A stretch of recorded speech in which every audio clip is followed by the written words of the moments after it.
हम देखें कि हिंदी में जो है क्लास 10th में पढ़ रहे हैं, श्रम विभाजन और जाति प्रथा, भीमराव अंबेडकर इसके लेखक हैं और ये जो क्या है, ये निबंध है। ठीक है, तो इस चीज़ को समझना है। इसके बाद दूसरा है विष के दांत। ठीक है, तो आपको क्या करना है, एक तरफ लिख लेना है शीर्षक को श्रम विभाजन और जाति प्रथा और दूसरी तरफ डैश दे के लिखिएगा या नीचे में भी। सर वॉइस क्लियर नहीं आ रहा।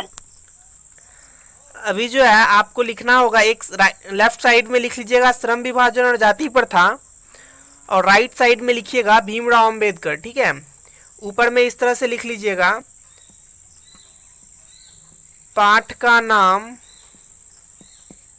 और इसको डैश दे के इधर लिखिएगा लेखक का नाम।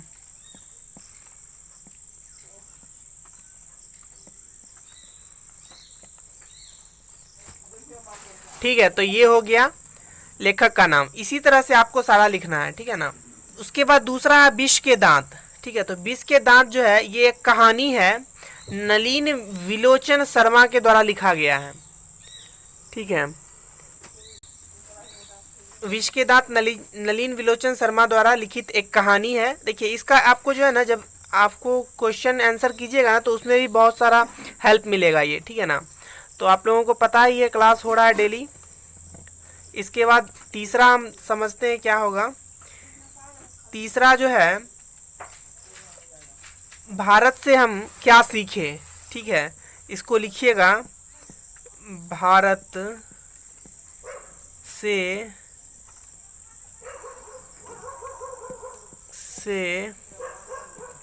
हम क्या सीखें। ये जो है ये एक भाषण है। ठीक है ना, भारत से हम क्या सीखे, ये क्या है, भाषण है मैक्स मूलर के द्वारा लिखित। ठीक है, मैक्स मूलर। ये देखिए आपको बुक में भी ये सब मिल जाएगा।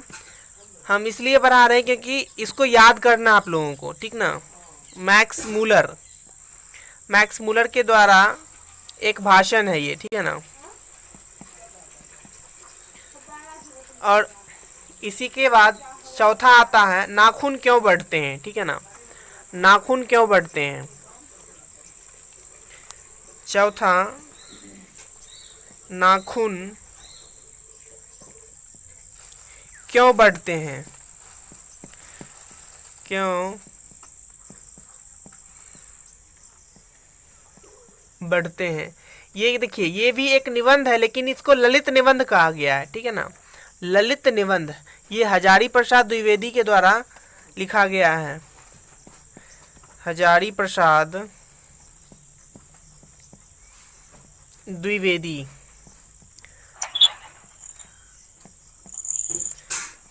हजारी प्रसाद द्विवेदी के द्वारा ये लिखा गया है और ये जो है ये ललित निबंध है। इसको लिखिएगा ललित निबंध। देखिए इसका जो है आपका क्वेश्चन आ सकता है बहुत तरीके से। अब तो ऑब्जेक्टिव आने लगा है, तो आपको देगा नाखून क्यों बढ़ते हैं, ये क्या है। 4 ऑप्शन देगा, निबंध, कहानी, भाषण और ललित निबंध। तो आपको ललित निबंध पे टिक कर देना है। ठीक है, इसी तरह से इसको दूसरे तरीका से भी पूछा जा सकता है, नाखून क्यों बढ़ते हैं के लेखक हैं। इसी में आपको ऑप्शन दे देगा एक हजारी प्रसाद द्विवेदी, मैक्स मूलर और भी 2 ऑप्शन देगा। तो आपको हजारी प्रसाद द्विवेदी जो है वो आंसर सही हो जाएगा। ठीक है, तो इस तरह से आपका क्वेश्चन आएगा एग्जाम में। अब 5वां देखते हैं क्या है। जैसे देवनागरी होता है ना, तो ये नागरी लिपि है। ये जैसे हम लोग को आता है लिखने के लिए, या तो रोमन लिखते हैं या तो देवनागरी लिखते हैं। तो इंग्लिश के सब्जेक्ट में रोमन लिखते हैं और हिंदी में क्या लिखते हैं, देवनागरी। तो ये जो लिखा गया है ये भी एक नागरी लिपि एक निबंध है। गुणाकर मूले, ये एक निबंध है।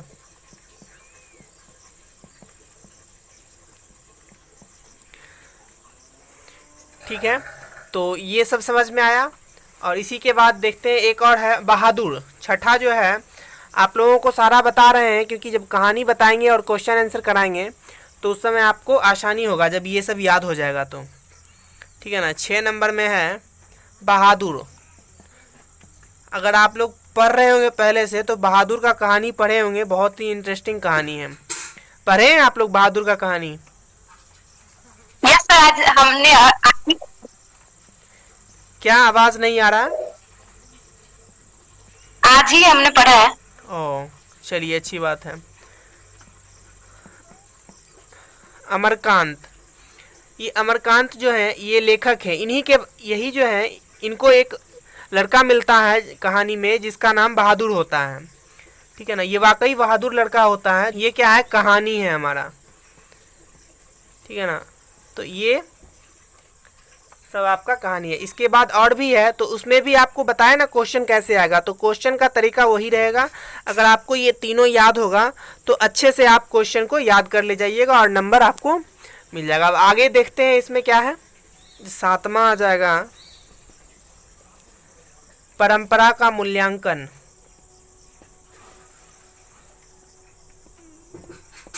परंपरा का मूल्यांकन।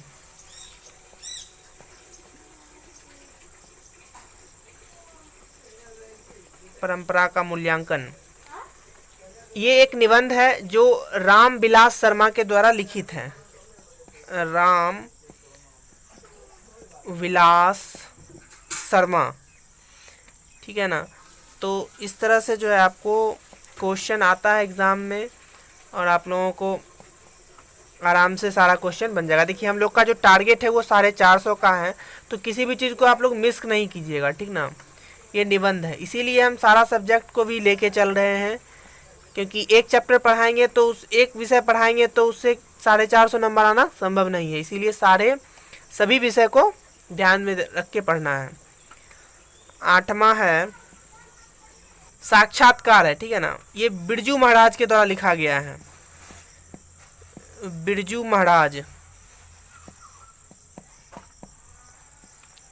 महाराज के द्वारा लिखा गया एक साक्षात्कार है।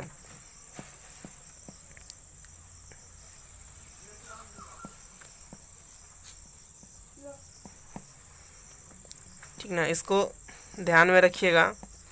तो ये सब और भी है। 9 नंबर का पूरा लिख लेते हैं, ठीक है ना।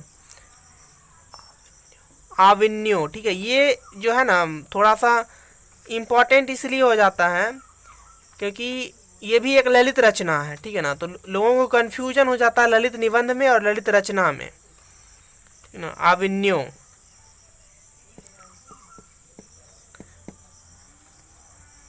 इसके लेखक हैं अशोक वाजपेयी। अशोक, लिख रहे हैं ना आप लोग? Yes sir. अशोक वाजपेयी, इसको टेलीग्राम में डाल दीजिएगा था, ठीक है। पूरा ऐसे हम वीडियो तो डाल ही देंगे, ऐसे टेलीग्राम में भी आप नोट्स का जो है ना स्क्रीनशॉट लिख के डाल दीजिएगा। ललित रचना,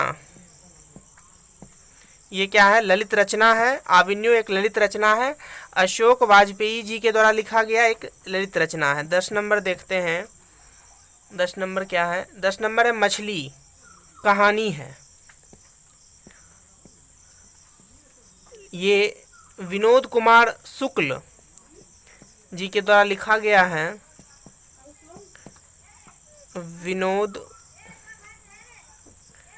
कुमार शुक्ल,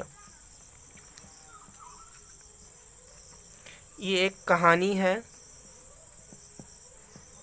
ये जितना भी है, देखिए लिखने का तरीका होता है। अगर कहेगा किसी भी स्टोरी का, अगर आपको कहेगा संक्षेपण लिखने, तो आपको लिखना होगा, जैसे कोई भी लाइन दे दिया, ठीक है, सपोज कोई लाइन दे दिया एक लाइन, और उसको कहेगा इसका संक्षेपण लिखना या फिर इस कहानी का संक्षेपण लिखना, तो आपको इस तरह से लिखा जाता है कि प्रस्तुत पंक्ति या प्रस्तुत शीर्षक गद्यखंड, हमारे हिंदी पाठ्य पुस्तक के गद्यखंड के पाठ का नाम ये है, इनके लेखक ये हैं, और ये निबंध या फिर जो भी है उनका लिखा हुआ ललित निबंध, कहानी के माध्यम से या ललित निबंध के माध्यम से ये संदेश देना चाहते हैं, जो इनके बारे में फिर आपको नीचे लिखना होगा, ठीक है ना। तो ये तरीका होता है लिखने का कि प्रस्तुत पंक्ति या प्रस्तुत वाक्य जो भी है हमारे हिंदी पाठ्य पुस्तक के गद्य खंड के से लिया गया है। इस तरह से आपको लिखना होगा, ठीक है ना।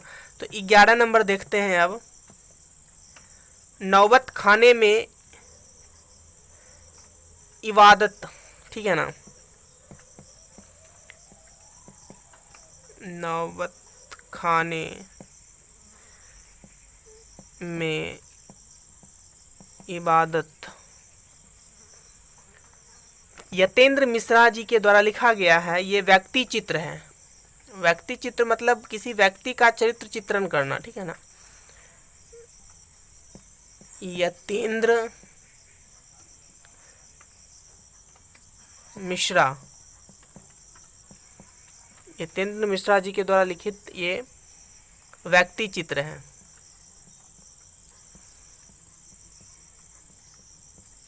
देखिए बहुत से स्टूडेंट कहते हैं सर नोट्स दे दीजिए। नोट्स लेने से अच्छा आप गाइड खरीद लीजिए और पढ़ लीजिए। लेकिन जब तक कोई टीचर नहीं आपको समझाएगा तब तक आपको समझ में नहीं आएगा और कॉन्सेप्ट क्लियर नहीं होगा, क्योंकि बुक में तो सारा चीज़ लिखा है। तो फिर हम पढ़ते क्यों हैं टीचर से? समझ रहे हैं ना बात को? इसीलिए हम लाइव भी पढ़ा रहे हैं। और इसके बाद है शिक्षा और संस्कृति। शिक्षा और संस्कृति। शिक्षा और संस्कृति जो है ये महात्मा गांधी के द्वारा लिखित शिक्षा शास्त्रीय निबंध है, ठीक है। इसके लेखक कौन है?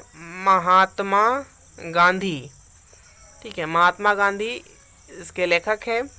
और ये जो है शिक्षा और संस्कृति ये क्या है? शिक्षा शास्त्रीय निबंध है। शिक्षा शास्त्रीय निबंध, ठीक है। तो आपको ये सारा चीज़ याद करना है, एग्ज़ाम में आएगा। और ये गद्य खंड का था, तो कल जो है हम दूसरे खंड का आपको बताएंगे। दूसरे पद खंड का जो है वो हम आपको बताएंगे। तो आई होप कि आपको आज का क्लास अच्छा लगा हो। कैसा लगा आपको आज का क्लास? अच्छा लगा। चलिए ठीक है, थैंक यू। तो फिर कल गद्य खंड पद खंड के साथ देखेंगे। कल पूरा लिखा देंगे उसका भी, या फिर जो कल रूटीन में क्लास होगा वो होगा, ठीक है ना। क्योंकि रूटीन से क्लास करना ही ठीक रहेगा, सिलेबस कंप्लीट होगा और अच्छे मार्क्स आएंगे एग्ज़ाम में। Thank you all of you.